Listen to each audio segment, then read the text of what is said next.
Now let's get to this clinic. Many people are saying this is one of my best media appearances.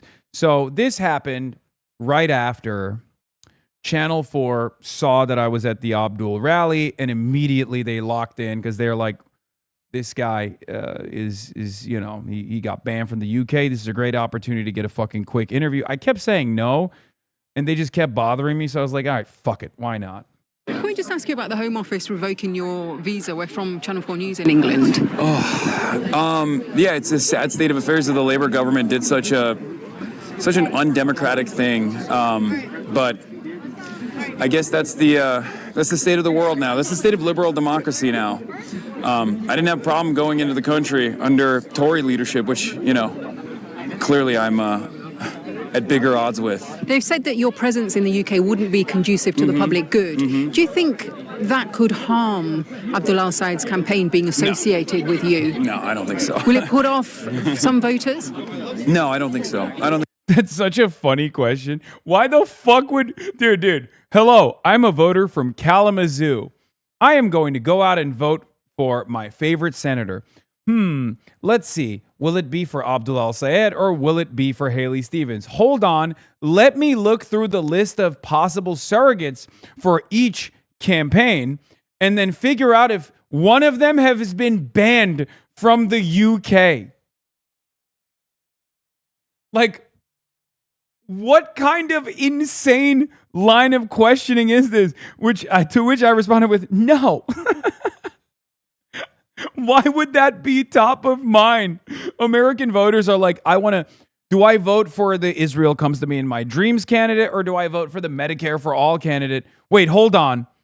I was going to vote for the Medicare for All candidate over the Israel Comes to Me in My Dreams candidate. But after I found out that the Medicare for All candidate actually campaigned with a guy who got banned from the United Kingdom, I really got to reconsider my positions.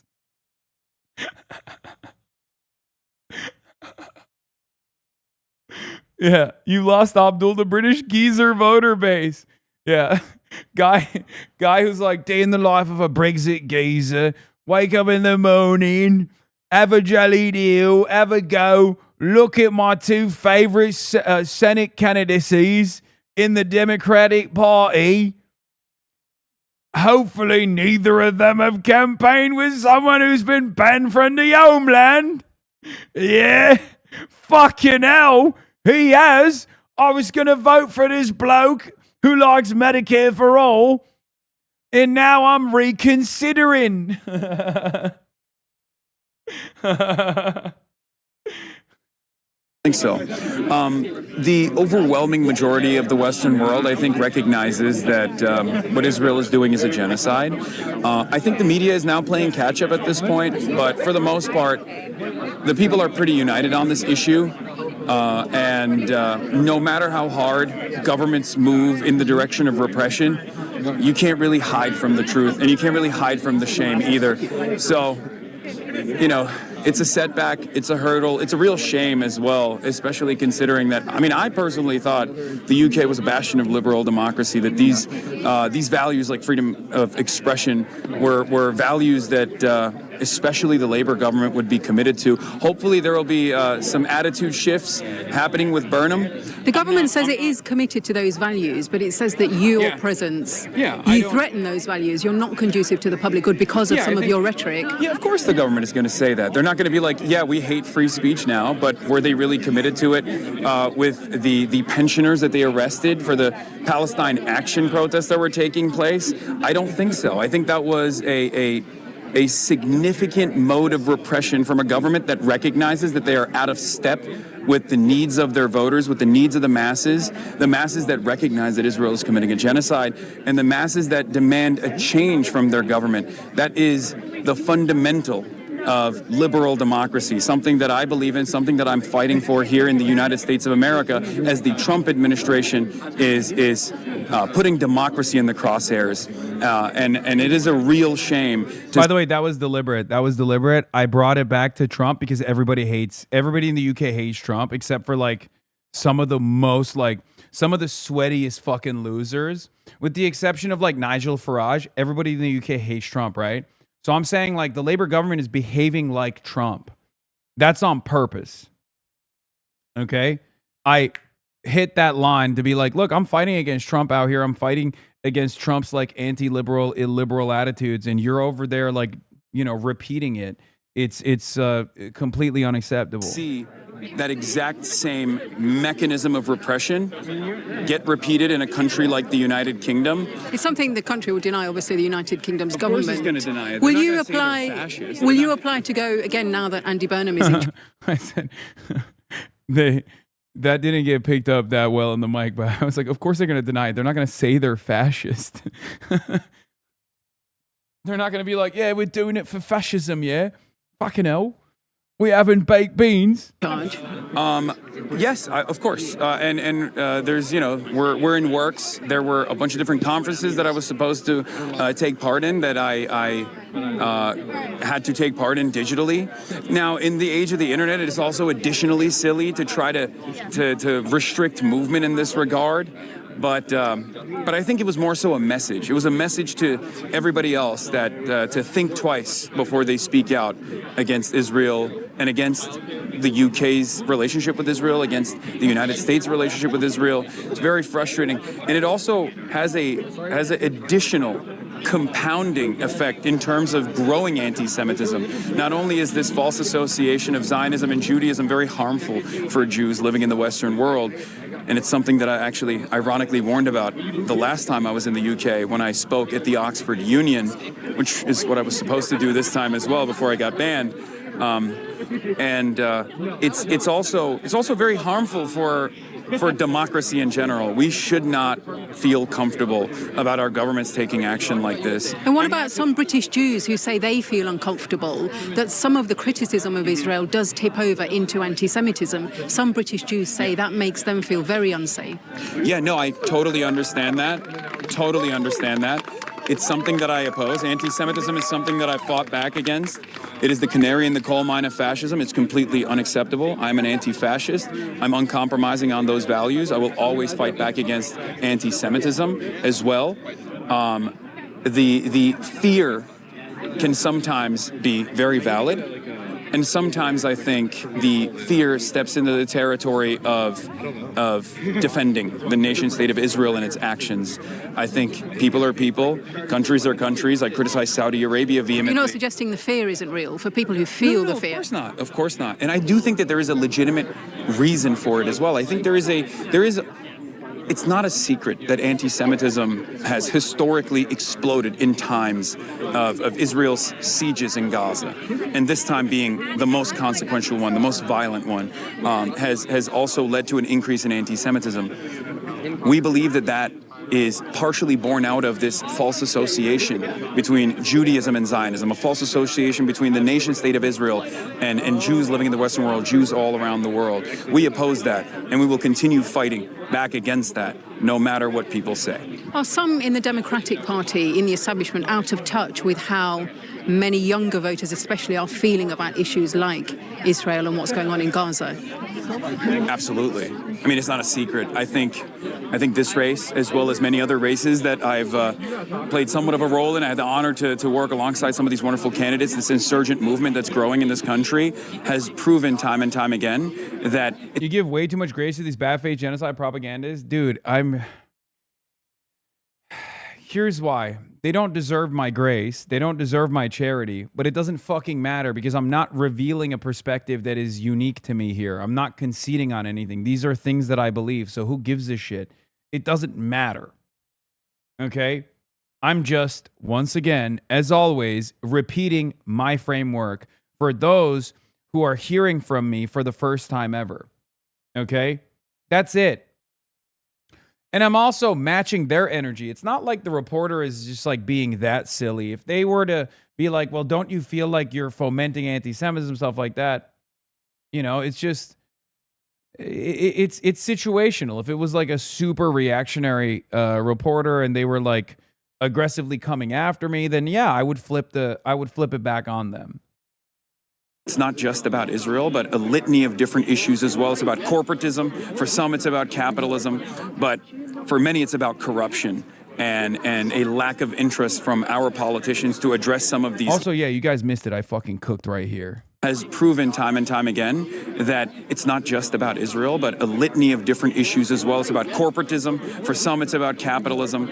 But for many, it's about corruption and a lack of interest from our politicians to address some of these economic pains that people are experiencing. I mean, after all, this is exactly what Donald Trump ran on as well. He said he was going to fix the prices, and yet prices remain quite high.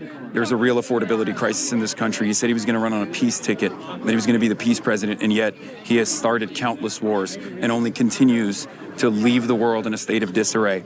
A lot of people are very frustrated by that. It's not just the Democrats either. There are a lot of independents who are frustrated by this too, and there are a lot of Republicans who are frustrated by this too.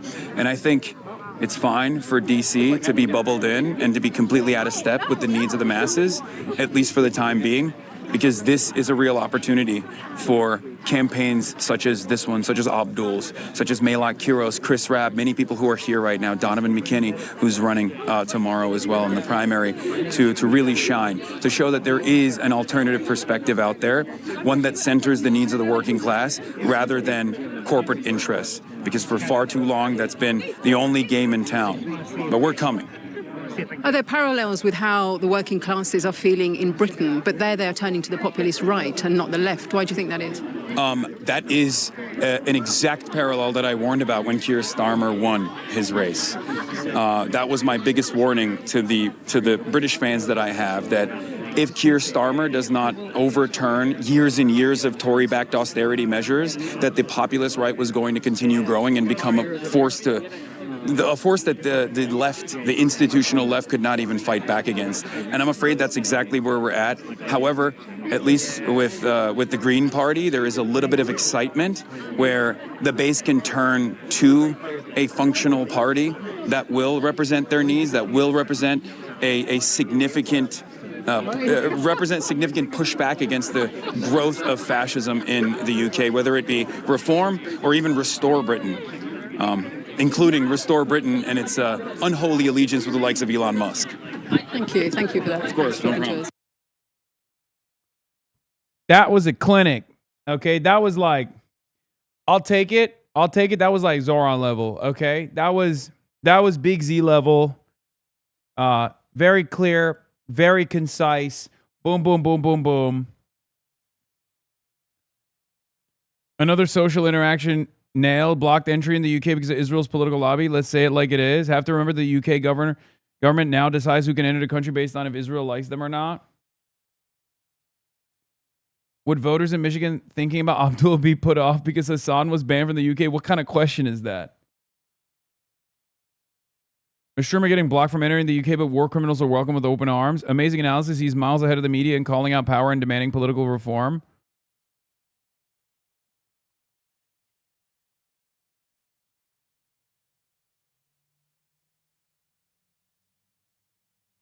Israel and what's going on in Gaza is such a flagrant cowardice and misinformation that will happily push that Hassan is anti-Semitic, but call what's happening in Gaza a situation. Oopsie doodle, just a little situation over there.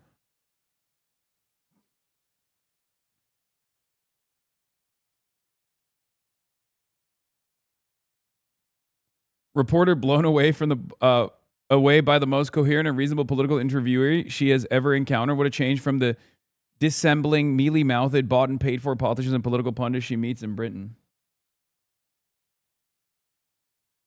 You conceded a little too much on anti-Zionism makes Jews feel less scared, though.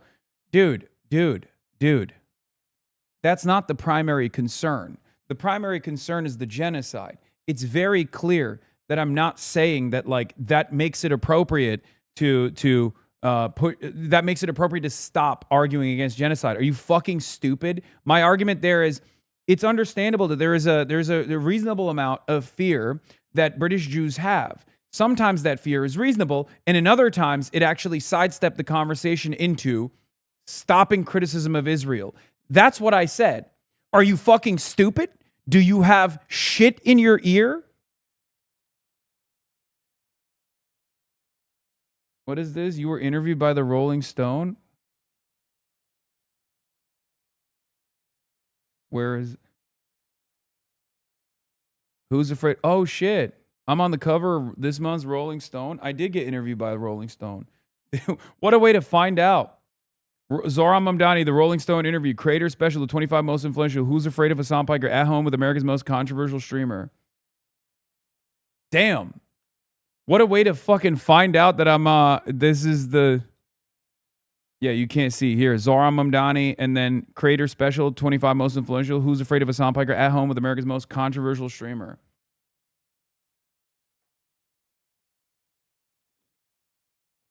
You look a little bit different here. Yeah, I look a lot better than I normally do, if you noticed. Wow, they made you look so different. Lol. You look like Gracie Abrams. Good one, Chatters.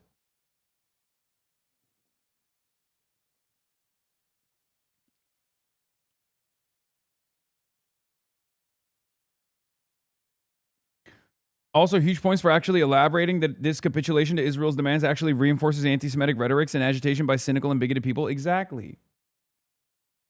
I need you guys to understand something. A lot of people fundamentally misunderstand my position because I do talk about like Jewish exceptionalism, right? I do talk about it, and a lot of people to my left flank in the anti-Zionist movement will oftentimes be like, why are you even bringing up anti-Semitism at all? Who cares? Like, even if their argument sometimes is literally, who cares? Even if people are anti-Semitic, genocide is still worse. And I understand that argument. But the reason why I bring up anti-Semitism is not because I'm like paying the piper so that people don't yell at me or whatever the fuck you think is going on. I bring it up because I do care about it. Okay?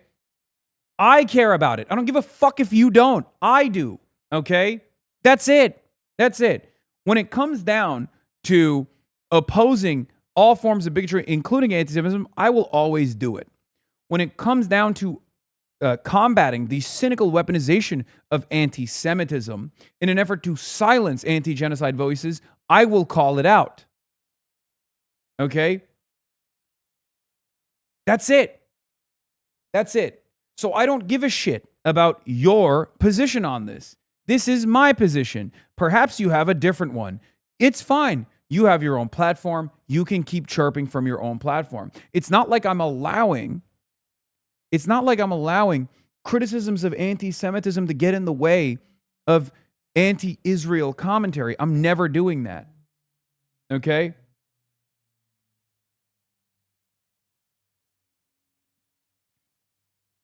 Yes, I know Zay Squirrel was ripping into me because the position is basically that anti-Semitism doesn't exist because it's not materialized into actual oppression. It doesn't matter. Okay? It does not fucking matter. It does not matter. There is still an element of historical repression that does not exist for anti-white bigotry. That's the reason why I can always fucking joke around about, cracker or whatever the fuck. Okay? Like, there's a difference. Because the argument from the anti-Zionists who bring this up is like, Jews are white, or in Norm Finkelstein's words, white plus, and therefore being like anti-Semitic is basically the same as being, anti-white, like demonstrating anti-white rhetoric. There's a level of truth as far as like systematic oppression goes, right? Because yes, Jews are not victim to systemic forms of discrimination by virtue of being Jewish, but that doesn't mean that there hasn't been historic discrimination. And on top of that, contemporary instances of hatred and bigotry, okay? It's true. It does exist. And not only that, but also it is a main organizing principle for fascists on the internet. So I'm sorry, I will make that distinction every single time. That has always been a major organizing principle for the fascists. Nowadays, it's still somewhat of an organizing principle for the fascists, and it's also to be pro-Israel as well. It's ironic because both anti-Semitism and pro-Israel thought are two major through lines, major organizational principles of the international fascist movement. Don't ask me how that's the case, but it's still the case. Okay? And the people that oppose Israel and then say anti-Semitic shit are oftentimes then using that as an opportunity to demonstrate white nativist talking points, to say Jews are doing great replacement. Jews are doing great replacement in the Western world. I'm sorry. I am always going to oppose that narrative. It doesn't matter if you don't want to fucking parse through it, but it's fucking stupid. Okay? I'm not going to play by those rules. You might have a disagreement with me, but the difference here is, do you disagree with my broader points, or do you just disagree with one element of it where I even give credence to the argument of anti-Semitism in an effort to immediately chop it down and then bring in a broader point about how this shouldn't be cynically weaponized against the broader anti-Zionist fucking movement?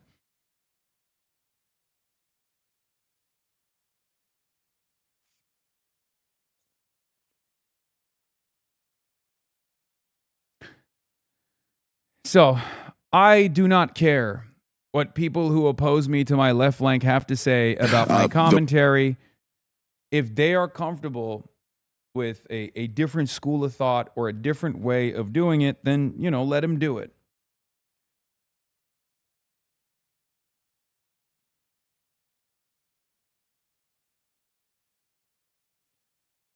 The other reason why I don't do it is because the whole, this is a Jewish state, this is Jewish endeavors, we're doing this for the international Jewry shit, is not only channeled by fucking neo-Nazis, but it's also channeled by the Zionist neo-Nazis. Okay? It's always a handshake between Nick Fuentes and Jonathan Greenblatt. It's a handshake between Nick Fuentes and the entire Israeli movement in this country. They also say this is for the Jews. Why are we fucking giving in to this idiotic framing when that's not the reality? That's it. And then it turns into, oh, Hasan is pro IDF. He's pro IDF. He's pro war crimes. Why? Because in a clip, I was talking about rehabilitation and redemption, that there was a former Israeli occupying forces member, former IDF soldier who was a HasanAbi head, who is now a committed anti-Zionist. If you do not believe that even someone who is participating in the IDF could become an anti-Zionist, I'm sorry, you're out of your fucking mind. Yes, they can. For me, my theory of change has always been this, okay? This is a foundational thing I believe in, okay? This is what I've always believed in. And if I didn't believe in this, I wouldn't be as successful as I am in terms of converting so many former reactionaries into loyal servants of the people, okay? Loyal soldiers of the cause. So you might operate on the perspective of vengeance. Unfortunately, there are plenty that feel that way, okay? Plenty of people feel that way. It sucks. I always urge you to reconsider. Those guys yelled at me for defending an IDF veteran when he was standing with us at the UCLA encampment, encouraging UAW to go on strike for divestment. Yeah, there's always people like this that just go, oh, it doesn't matter. Oh, you were in the IDF in the past, so fuck you. You're done. What do you want them to do? Kill themselves? Do you think that would be more worthy? Or do you think that the fact that they are now advocating aggressively against Israel's genocide, advocating against Israel, advocating against Zionism is perhaps a far better way to make up for their past possible crimes?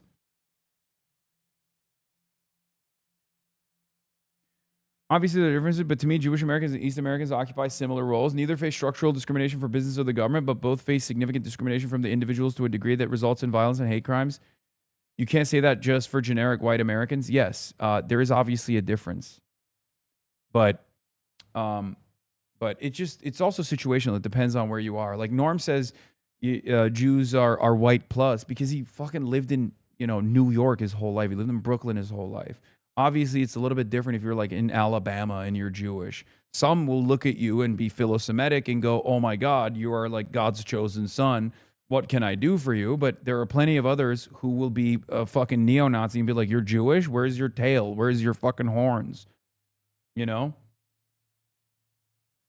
It's a little bit different in different parts of the country. Having said that, we're talking about systematic forms of discrimination. And yes, Jews broadly do not face systemic discrimination in contemporary American society. They had in the past, but currently it's not the case. It's not like no one is going to make the argument that the discrimination that Jews experience is identical to black people in this country or brown people in this country. And the people who will say that are fucking psychotic. One issue that seemed to be the most salient, the most elicit the most passion from people, certainly, was her stance on Israel and her support for taxpayer dollars continuing to be used to support the Israeli military. I want to play you portions of my conversations with voters here today, and I'll start with that point specifically. This is what a voter had to say when she learned that Haley Stevens, rather relative to Abdul Sayed, supports U.S. support for Israel. Take a listen. I just wouldn't want a single of our family's tax-paying dollars to go towards something like that. It's like giving money to violence. So would you support a Senate candidate, in this case Haley Stevens, who's more of a moderate like you tend to like, but would that be enough? That would definitely turn me off as 100%. I couldn't. I would vote for a communist first. Beast mode, beast mode, beast mode, beast mode, beast mode, beast mode. We're coming.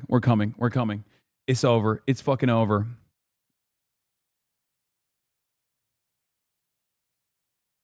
What about justice? What do you mean, what about justice? That is justice. If someone is a fucking former conscripted IDF soldier that you know was simply born in Israel and did serve in the IDF, and then literally became an anti-Zionist, a committed anti-Zionist, that's literally justice. That's literally justice. That is justice. What the fuck is the point of the justice system? God damn it, I hate having this conversation with Americans because you guys are fucking monsters half the time, okay? You are fucking monsters, bro. Like, when it comes to criminal justice, when it comes to punishment, this is the part of the reason why I'm like, I'm not a prison abolitionist, but I'm 100% closer to the prison abolitionist perspective than the average American's framework on this issue. Because, oh my God, you guys literally fantasize about the violent crimes that someone might have committed, and you fantasize further about how you need to create an equal vengeance structure. Americans sometimes literally feel like they want to be the rapist murderers, but at least they can sidestep that fantasy by abdicating the responsibility of the rape and murder in the hands of the fucking government. Okay? That's what it feels like to me, where you guys fancy yourselves to be woke and open-minded, but meanwhile, you just literally want the government to kill something. Someone needs to die, and I hope it's the carceral state. I hope it's the carceral structure that will murder people. Someone needs to be murdered. Jesus fucking Christ, dude. It is so unbelievably reactionary. Holy fuck. It is sadistic. You're a bunch of goddamn sadists, dude. Fuck me. Americans don't understand the principle of justice. Justice is not about vengeance. Justice is not about punitive measures and vengeance. Justice is about making sure that the person that has done the wrong will never commit it again.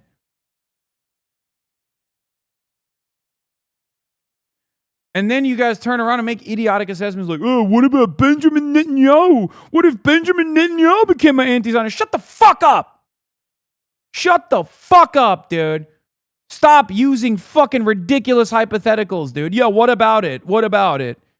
Is it possible? No. So shut the fuck up. You just want a stupid fucking clip so you can post it and then continue with this idiotic narrative like, oh, look at how stupid Hassan is. Man, I'm not entertaining your dumbass fucking hypothetical. How about you suck my fucking nuts? Okay? Jesus Christ. God, I hate so many of you fucking debate pedophiles in the chat. You should be going to prison for debate pedophilia. How about that? You like that? You like that draconian measure?